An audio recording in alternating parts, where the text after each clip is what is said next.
day, Sir, Madam.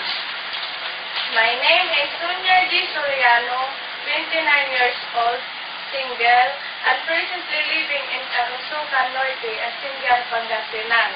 I have 2 year experience in Hong Kong as domestic helper in the year of 2005 up to 2007 and finished contract. Okay. What are your main duties as domestic helper? My duties are taking care of baby and doing household work. Okay. Why do you want to work abroad? I want to work in abroad to earn money for my future and for my family. Okay. Do you promise to be honest, obedient, and hardworking? Yes, sir, I promise. Do you promise not to use the personal belongings of your employer?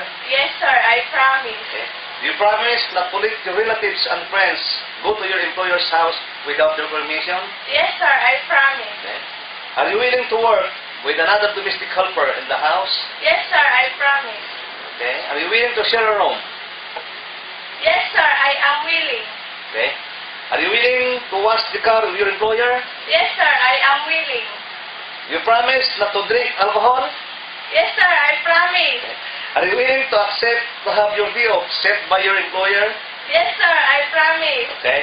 On your day off, are you willing to finish the morning course before going out? Yes, sir, I promise. Okay. Are you willing to return home not later than 8 in the evening during your day off? Yes, sir, I am willing. Okay.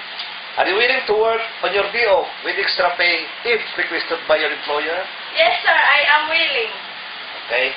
What will you say to your prospective employer if they are watching you right now?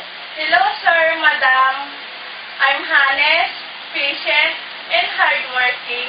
If you choose me, I promise to follow your rules and regulations, and I promise to finish my 2 years contract with you as long as you need me. I will work and serve your family. Thank you, sir. Bye-bye.